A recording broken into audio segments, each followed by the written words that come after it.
नमस्कार दोस्तों, मैं शुभम कुमार सिंह। एक छोटी सी कहानी आप सबके बीच में लेके आया हूँ। अगर आपको अच्छा लगे तो लाइक और शेयर कर दीजिएगा।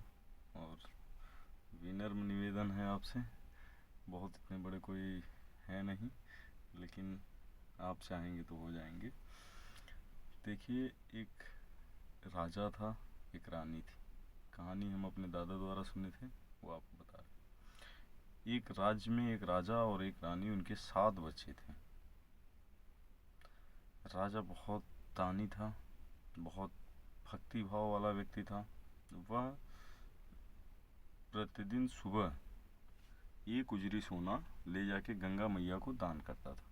पर दिन भूखों को खाना खिलाता था, वगैरह धार्मिक कार्य सारे कभी करता था। तो उसके बच्चे धीरे धीरे बड़े हो गए। उन्हें लगा कि एक दिन ये राजा जो है सब कुछ गवा देगा। ये रोज एक उजरी ले जाके सोना दान कर दे रहा है, सब खत्म हो जाएगा, हमारे लिए कुछ बचेगा ही नहीं। तो फिर सातों बच्चों में जो छोटा वाला था उसे छोड़ के बाकी 6 बच्चे, शादी तो सातों की हो चुकी थी, 6 बच्चे जो हैं पत्नियों के कहने पे या खुद से ही सब अपना मीटिंग करते हैं और वो डिसाइड करते हैं कि आज राजा और रानी अगर बाहर जाएंगे गंगा मैया को सोना अर्पण करने, बाहर जाएंगे और जब वापस आएंगे तो हम द्वार बंद करवा देंगे, द्वार नहीं खोलेंगे और वो थक हार के घर छोड़ के चले जाएंगे।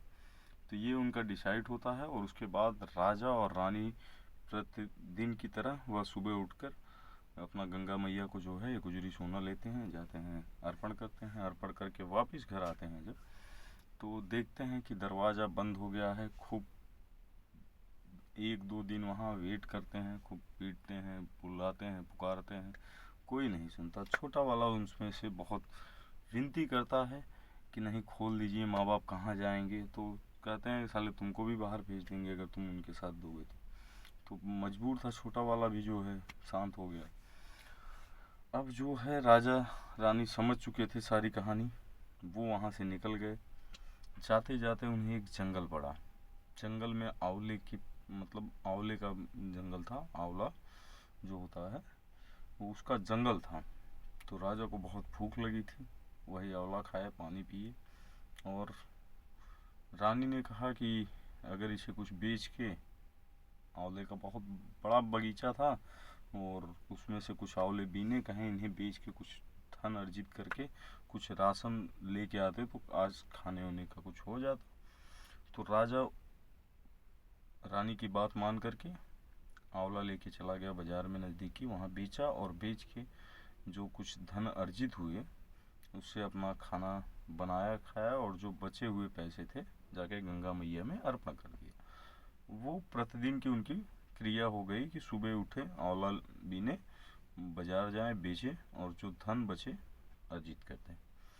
करते करते जो है इनका एक फिर से आंवले के ही व्यापार से इनका एक बड़ा साम्राज्य खड़ा हो गया। ये बहुत बड़े साम्राज्य में फिर से आ गए। फिर उनका सदियों की तरह एक उजरी सोना अर्पण कर देते थे गंगा मैया को। और यहाँ जो इनके सातों बच्चे थे निर्धन हो चुके थे, गरीब हो चुके थे, कुछ नहीं बचा था, सारा कुछ एक राजा आक्रमण करके छीन लिया इनसे। अब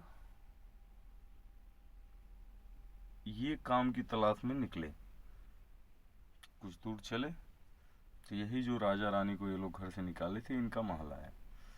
तो वहाँ काम मांगने के लिए गए तो इन्हें काम तो मिल गया, ये पल्लेदारी करने लगे।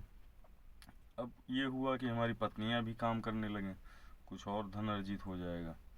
पत्नियों को भी लेके गए, वो भी वहाँ राजा के हवेली में कुछ अपना काम करने लगी। तो जो छोटी वाली बहू थी, जो सबसे छोटा बच्चा था, उसकी जो बहू थी, वह एक दिन रानी के बाल को संवारती थी। तो उस रानी के कंधे पे एक तिल था जिसे इन्होंने निकाला था। उस रानी के कंधे पे एक तिल था, वह तिल देख के रोने लगी। उसके आँख से बूंद टपकी पीठ पे। तो रानी को बोली, क्यों बेटी क्यों रो रही हो? बोली कि हमारी भी एक सास थी, उनके भी कंधे पे ऐसे तिल था और पता नहीं कहाँ किस हाल में होंगी। हमारे वो पूरी कहानी बताने लगी कि हमारे पति जी रोके, लेकिन लोग उन्हें ऐसा ऐसा कहने लगे।